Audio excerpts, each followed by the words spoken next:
नमस्कार, विदर्भ की बात वीकेबी न्यूज के सुबह के प्राइम टाइम में आपका स्वागत है।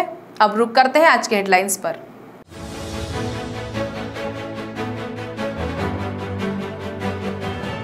नागपुर में रक्षा मंत्री राजनाथ सिंह के हाथों सौंपे जाएंगे सेना को मल्टी मोड ग्रेनेड। रक्षा मंत्री राजनाथ सिंह का आज नागपुर दौरा।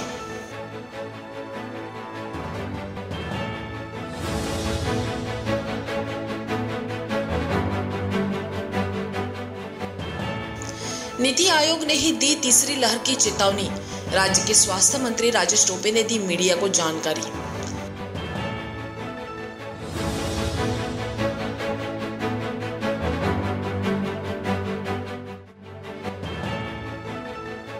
नागपुर विद्यापीठ की महिला प्रोफेसर की आत्महत्या से मची खलबली। पति के मौत के सदमे में लगाई 9वें माले से छलांग।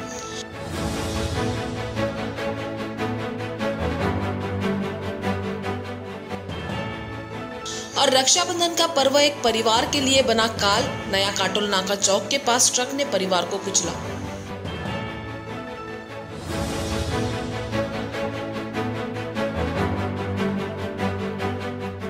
और अब खबरें विस्तार से। नागपुर में देश के रक्षा मंत्री राजनाथ सिंह शहर पहुंच रहे हैं।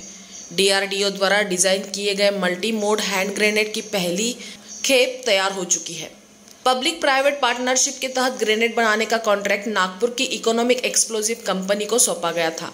मंगलवार की दोपहर औपचारिक कार्यक्रम में रक्षा मंत्री राजनाथ सिंह के हाथों सेना को हैंड ग्रेनेड सौंपे जाएंगे। सुबह 10:40 को सिंह का आगमन नागपुर एयरपोर्ट पर होगा। वैसे तो उनका पूरा दौरा हेलीकॉप्टर से ही होना है, लेकिन प्रशासन सुरक्षा इंतजाम में जुट गया है। ईईएल में होने वाले कार्यक्रम के बाद वे डीआरडीई बोरखेड़ी का जायजा लेंगे।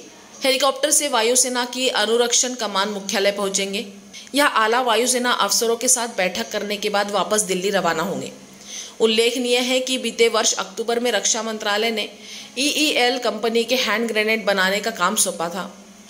कंपनी को 10 लाख हैंड ग्रेनेड दूसरे विश्व युद्ध में उपयोग किए गए सामान्य ग्रेनेड से बिल्कुल अलग होंगे। रक्षा मंत्री के दौरे को देखते हुए पुलिस विभाग ने सुरक्षा के तगड़े इंतजाम कर लिए हैं। उनके संघ मुख्यालय जाने की भी संभावना है, इसलिए पुलिस विभाग द्वारा रिहर्सल भी की जा रही है। नीति आयोग ने महाराष्ट्र को कोरोना की तीसरी लहर का किसी तरह का इशारा नहीं दिया। ऐसे स्पष्ट संकेत राज्य के स्वास्थ्य मंत्री राजेश टोपे ने दिए हैं। जालना में आयोजित एक कार्यक्रम के दौरान जब स्वास्थ्य मंत्री राजेश टोपे से सवाल किया गया तब वो बोल रहे थे। राजेश टोपे ने कहा कि तीसरी लहर में सबसे अधिक परेशानी छोटे बच्चों को होने वाली है। ऐसी खबरें इन दिनों मीडिया में चल रही है। बावजूद इसके नीति आयोग ने ऐसी कोई भी जानकारी राज्य सरकार को नहीं दी है। फिर भी राज्य हर उस परिस्थिति से निपटने को तैयार है, ऐसा दावा स्वास्थ्य मंत्री ने किया है। लाटे संदर्भातला एक स्तुतवाच त्यांनी केलेला होता आणि म्हणूनच त्यांनी ज्या ज्या काही बाबी सांगितल्या की तुम्ही ऑक्सिजनमध्ये स्वयंनिर्भर होण्याचा प्रयत्न करा, तो आम्ही करण्यासाठी जी काही आपली क्षमता महाराष्ट्राची असू शकते त्या क्षमतेपर्यंत जाण्याचा आपण प्रयत्न केलेला आहे। मग ते PSA प्लांट वाढवण्याचा विषय असेल, मग ते LMO म्हणजे लिक्विड मेडिकल ऑक्सिजन प्लांट वाढवण्याचा विषय असेल, स्टोरेज प्लांट वाढवण्याचे विषय असतील, ऑक्सिजन कॉन्सन्ट्रेटर्स किंवा ऑक्सिजन जे काही आपले 10 LPAचे वगैरे ते असतात ते पण आम्ही मोठ्या मोठ्या पद्धतीने वाढवलं आहे। सगळीकडे सिलेंडर्स, ड्युरा सिलेंडर्स हे सगळे वाढवण्याचंही काम केलेलं आहे। त्यामुळे ऑक्सिजन असेल किंवा निधी आपल्या संपूर्ण या व्यवस्थापनासाठी तिसऱ्या वेव्हसाठी लागणारे मेडिसिन्स, त्याच्यासाठी लागणारं बजेट प्रोव्हिजन ते पण करण्याचं काम असेल, किंवा खास करून जर म्हटलं तर पीडियाट्रिकच्या संदर्भात म्हणजे लहान मुलं यात बाधित होऊ शकतील असा जो अंदाज व्यक्त करण्यात आला, त्यामुळे संपूर्ण जिल्ह्यांमध्ये पीडियाट्रिकचे वॉर्ड्स करणं, पीडियाट्रिकचं एक वेगळा राज्यामध्ये टास्क फोर्स करणं, त्याच्यानंतर पीडियाट्रिकच्या संदर्भात प्रत्येक जिल्ह्यामध्ये ट्रेनिंग देणं, या सगळ्या बाबी, किंवा व्हेंटिलेटर पीडियाट्रिकच्या संदर्भाने लहान मुलांसाठी जे वेगळे असतात त्याबाबतची तरतूद करणं, कार्यवाही करणं ते केलेलं आहे। आणि म्हणून मला सांगायचं एवढंच की आम्ही आता या महिन्याच्या महिना किंवा पुढच्या महिन्यापर्यंत संपूर्ण क आणि ड च्या रिक्त जागासुद्धा भरतो आहोत। जवळजवळ नवीन 1200-1600 डॉक्टर्सच्या नवीन जागासुद्धा आम्ही भरतो आहोत। सांगण्याचा मतिदार्थ आहे की आरोग्य विभागाच्या सगळ्या जागा भरण्याचं काम, त्याच्यानंतर संपूर्ण मेडिसिन्स खरेदीचं काम, त्याच्यानंतर ऑक्सिजनच्या बाबतीतलं काम, वॅक्सिनेशनला गती देण्याचं काम. मला हेही सांगायचं आहे की जे आम्ही नेहमी म्हणत होतो की बाबा महाराष्ट्रामध्ये 15-15 लाख दररोज वॅक्सिन देण्याची क्षमता आहे, तर आत्ताच मागच्या 2 दिवसापूर्वी आरोग्य विभागाने जवळजवळ 10,70,80,000 एवढ्यापर्यंत आपण वॅक्सिन्स दिलेले आहेत, एका दिवसात लसीकरण केलेलं आहे. आणि त्यामुळे मला असं वाटतं की ज्या काही बाबी आपल्याला या कोरोनाच्या संदर्भातनी करावयाची कार्यवाही आहे ती करण्यासाठी आम्ही निश्चित प्रकारे जागरूक आहोत आणि करत आहोत, एवढंच मला या निमित्ताने सांगायचं. काळजीचा तसा विषय कुठलाही नाही. नागपुर विद्यापीठ के केमिस्ट्री विभाग की प्रमुख प्राध्यापक ज्योत्सना सुधीर मेश्राम ने अपार्टमेंट के 90वें माले से कूदकर आत्महत्या कर ली. ये घटना बेलतरोड़ी थाना क्षेत्र में हुई. बताया जाता है कि वे डिप्रेशन का शिकार हो गई थी. ज्योत्सना जयताला के अष्टविनायक नगर में रहती थी. उनके पति डॉक्टर सुधीर मेश्राम जलगांव विद्यापीठ के कुलगुरु थे. मार्च में डॉक्टर मेश्राम का निधन हो गया.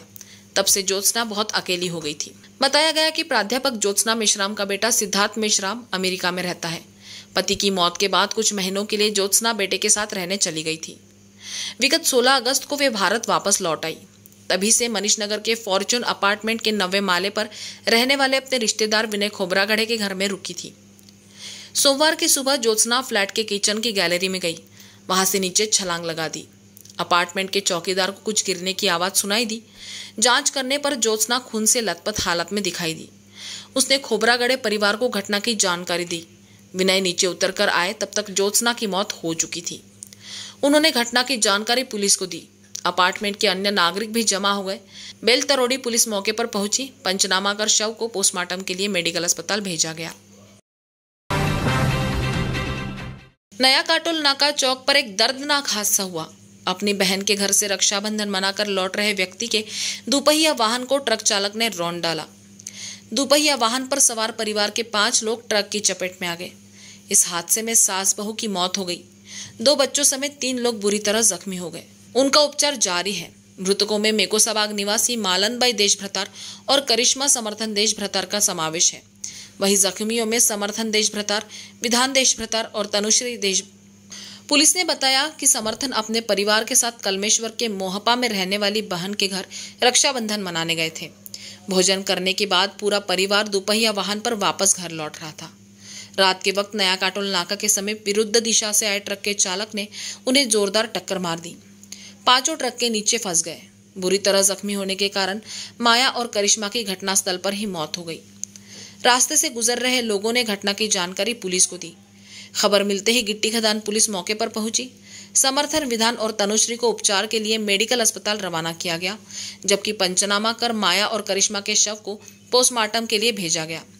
समर्थन की शिकायत पर पुलिस ने ट्रक चालक बुल्ढाना निवासी अशोक पांडुरंग ढगे के खिलाफ मामला दर्ज कर गिरफ्तार कर लिया.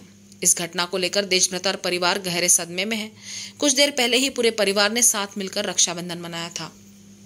अब वक्त हो चला एक छोटे से ब्रेक का. मिलते हैं एक ब्रेक के बाद. बाय. सब जानना चाहते हैं मेरा फेवरेट कलर, मेरा फेवरेट डेस्टिनेशन, मेरी फेवरेट डिश. पर कोई ये नहीं पूछता कि फेवरेट डिश मैं बनाती कैसे हूँ. अरे यार, जिसे टेस्टी खाना पसंद है वो अच्छे टेस्ट तक पहुँच ही जाता है. सुरुचि मसाले. खाने में हो रुचि तो घर लाइए सुरुचि. अपने सपनों की उड़ान भरने की इच्छा तो हर किसी की होती है, पर पंख भी तो मजबूत होने चाहिए जो देता है flywheel aviation academy. Flywheel aviation academy एक ऐसा इंस्टीट्यूट है जहां पर एयरलाइंस एंड एयरपोर्ट हॉस्पिटैलिटी और टूरिज्म मैनेजमेंट, साथ ही यहां campus interview, guidance by industry expert, practical training at airport, expert faculty, personal grooming जैसे कई सारे बेनिफिट्स आप पा सकते हैं। Flywheel aviation academy, 1 degree, 3 job opportunities. Flywheel Aviation Academy gives you a degree or diploma with a job. Flywheel Aviation Academy, 365 Gandhinagar, LAD College Square, beside Karnataka bank, Nagpur. Break के बाद आपका स्वागत है। नागपुर में खेलों को बढ़ावा देने और अधिकाधिक राष्ट्रीय और अंतर्राष्ट्रीय खिलाड़ी तैयार करने के उद्देश्य से महानगर पालिका द्वारा खेल नीति तैयार की जा रही है। खेल नीति अंतिम चरण में है, जिसे महानगर पालिका की क्रीड़ा विशेष समिति ने सर्वसम्मति से पारित कर दिया। डॉक्टर पंजाबराव देशमुख स्मृति सभागृह में क्रीड़ा विशेष समिति की विभिन्न मुद्दों पर बैठक हुई। बैठक के दौरान मनपा द्वारा निर्धारित खेल नीति के क्रियान्वयन पर चर्चा हुई। चर्चा के अंत में सभापति प्रमोद तभाने ने सर्वसम्मति से खेल नीति पारित करने की घोषणा की। उन्होंने कहा कि हालांकि खेल नीति पर प्रस्ताव पारित हो चुका है, लेकिन महापौर और मनपा आयुक्त के पास समय रहते इसमें आवश्यक बदलाव करने का पूरा अधिकार होगा। उन्होंने विभाग को इस संबंध में कार्रवाई करने का निर्देश दिया। समिति के सदस्य हरीश ग्वालबंशी ने सुझाव दिया कि खेल नीति में कुश्ती के खेल से संबंधित सुविधाओं के प्रावधान शामिल होने चाहिए, क्योंकि कई वर्षों से सिटी से कोई पहलवान आगे नहीं आया है। क्रीड़ा अधिकारियों ने कहा कि ओलंपिक में खेले जाने वाले सभी खेलों को खेल नीति में शामिल किया गया है। नागपुर के 6 विधानसभा क्षेत्रों में से प्रत्येक में एक मैदान विकसित किया जा रहा है और इसके कार्यान्वयन की समीक्षा क्रीड़ा समिति के अध्यक्षों द्वारा की गई थी। मनपा को हस्तांतरित मैदानों का चयन कर लिया गया है और समिति ने अब तक 6 मैदानों में से 5 मैदानों का निरीक्षण किया है। तबाने ने कहा कि इन मैदानों के विकास के लिए धनराशि उपलब्ध करा दी गई है और निविदा प्रक्रिया को जल्द से जल्द लागू करने का निर्देश भी दिया गया है। आउटर रिंग रोड जी का जंजाल बन गया है। जामठा से अमरावती रोड की ओर जाने वाले मार्ग का काम पुनः रुक गया है। बैंक को अगस्त तक ठेकेदार बदलने की मोहलत दी गई है, जिसके खत्म होने में अब कुछ ही दिन रह गए हैं। लेकिन इसी बीच ठेकेदारों का जो थोड़ा बहुत काम चालू था उसे भी बंद कर दिया गया है। काम बंद होने से जगह जगह बने डायवर्सन लोगों के लिए परेशानी का सबब बनते जा रहे हैं। बैंक पर जल्द से जल्द निर्णय लेने का दबाव भी बढ़ता जा रहा है ताकि लोगों को राहत मिल सके। जानकारों ने बताया कि बैंक को जनहित में ताबड़तोड़ कदम उठाने होंगे। अगस्त के बाद बैंक चाहे तो और 3 माह का समय ले सकता है, लेकिन ऐसा होने से आउटर रिंग रोड पूर्ण होने की दिशा में और मुश्किलें बढ़ जाएगी। अगस्त तक वर्तमान ठेकेदार को हटाकर नए की तलाश करने को प्राथमिकता दी जानी चाहिए। हालांकि जानकारों का कहना है कि बैंक इस मुद्दे को लेकर गंभीर है, क्योंकि उसका भी करोड़ों रुपया अटका हुआ है। किस्त और ब्याज मिलना भी बंद हो गया है, इसलिए प्रबंधन नहीं चाहेगा कि और मोहलत दी जाए। अब तक कई बैठकें हो चुकी हैं, नए ठेकेदारों के साथ भी बातचीत हो रही है, लेकिन अभी तक अंतिम निर्णय नहीं हो पाया है। जैसे जैसे टर्मिनेशन का समय नजदीक आता जा रहा है, वैसे वैसे वर्तमान कंपनी अपना हाथ खींच रही है।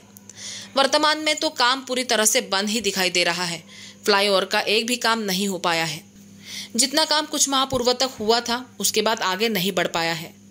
कैंसर हॉस्पिटल के आसपास सीमेंट सड़क बनाने का काम निश्चित रूप से कई जगह तैयारी भी की जा चुकी है, लेकिन अब एक भी श्रमिक दिखाई नहीं दे रहा है। तैयारियां धरी की धरी रह गई है।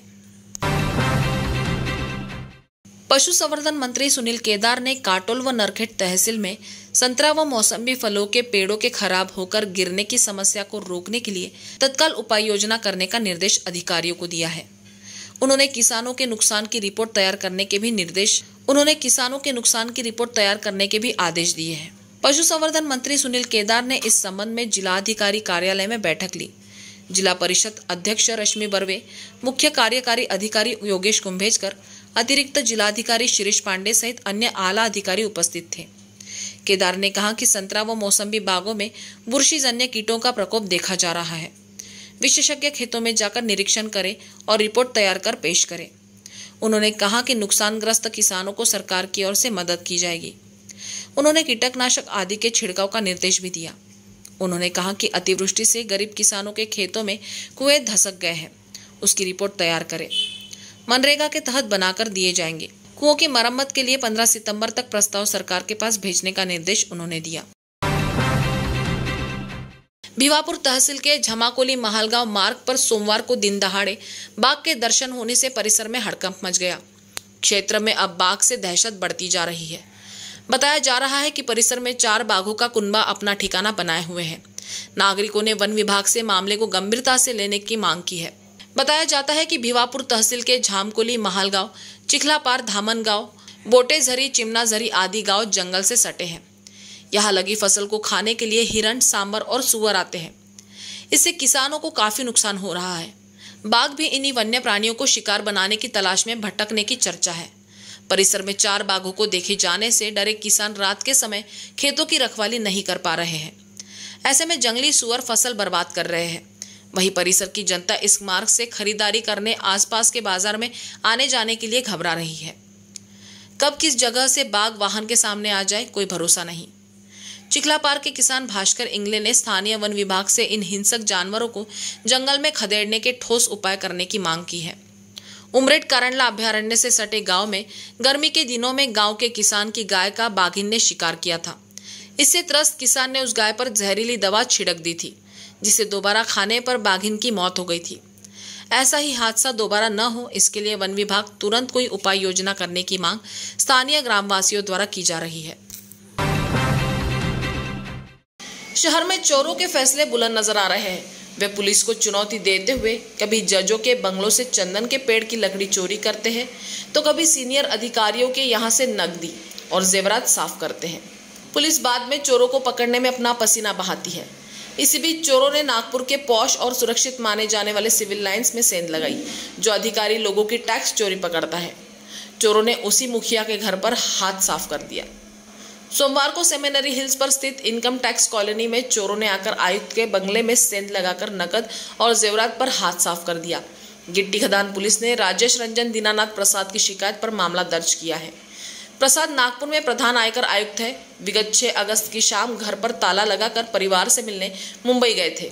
इसी बीच अज्ञात आरोपी ने ताला तोड़कर बेडरूम में प्रवेश किया।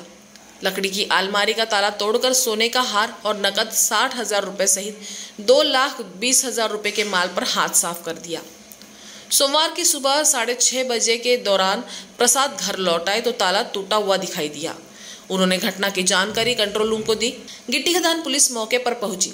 पंचनामा कर अज्ञात आरोपी के खिलाफ मामला दर्ज किया गया। वरिष्ठ IRS अधिकारी के शासकीय निवास स्थान में चोरी की वारदात होने से पुलिस भी परेशान है। रेड लाइट एरिया में देह व्यवसाय चलाने वाली महिलाओं और स्थानीय नागरिकों के बीच रविवार को हुए तनाव के बाद यहां अतिरिक्त पुलिस बल तैनात किया गया है। भले ही अब परिसर में शांति हो, लेकिन पुलिस कोई जोखिम नहीं उठाना चाहती। धारा 144 लागू कर पुलिस ने पूरे परिसर में बैरिकेडिंग कर गलियों में बाहरी लोगों की आवाजाही बंद कर दी है। पुलिस कमिश्नर अमितेश कुमार ने बताया कि पीटा एक्ट के तहत पुलिस ने देह व्यवसाय चलाने वाली 2 महिलाओं के मकान को सील कर दिया है।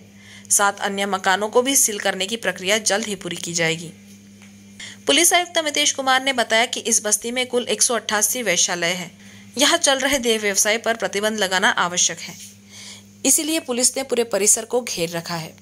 पुलिस की बैरिकेडिंग के चलते वैसे भी यहाँ ग्राहक नहीं आ रहे हैं। यहाँ के स्थानीय लोग पुलिस के साथ हैं। उनकी मांग है कि रेड लाइट एरिया पूरी तरह से बंद होना चाहिए, जिससे क्षेत्र को गलत नजरों से ना देखा जाए। इन वैश्यालयों में बाहर से लड़कियों को लाया जाता है। कम उम्र की लड़कियों की तस्करी कर उससे जबरन व्यवसाय करवाया जाता है। इनमें ज्यादातर ओडिशा, राजस्थान और मध्य प्रदेश की महिलाएं थी। पुलिस की कार्रवाई के बाद से ज्यादातर महिलाएं यहां से पलायन कर चुकी हैं। जो महिलाएं यहां देह व्यवसाय करवाती हैं, वही पुलिस की कार्रवाई का विरोध कर रही है। पुलिस अधिकारियों का कहना है कि दूसरे शासकीय विभागों की मदद से महिलाओं के पुनर्वसन का काम कराया जा रहा है। उन्हें बेसहारा नहीं छोड़ा जाएगा, लेकिन उन्हें देह व्यवसाय बंद करना होगा। जो महिलाएं अपने मकान में ये धंधा कर रही है, उन्हें कोई दूसरा काम शुरू करना चाहिए। यह विरोध करने वालों में वो लोग सबसे आगे हैं जो यहाँ दलाली का काम करते हैं। राष्ट्रसंत तुकडोजी महाराज विद्यापीठ के प्रीमियर इंस्टीट्यूट व केमिकल इंजीनियरिंग के लिए देश भर में विख्यात Lakshmi Narayan institute of technology LIT का भाग्य बदलने की उम्मीद फीकी पड़ती नजर आ रही है। केंद्रीय मंत्री नितिन गडकरी द्वारा स्वायत्त संस्था का दर्जा दिलाने संबंधी घोषणा के बाद भी अब तक कोई मामला अटका हुआ है। इंस्टीट्यूट ऑफ टेक्नोलॉजी नागपुर विद्यापीठ की शान मानी जाती है, लेकिन पिछले वर्षों में सरकार द्वारा प्राध्यापक भर्ती को लेकर दिखाई गई उदासीनता संस्था को स्वायत्तता दिलाने की राह में रोड़ा बना हुआ है।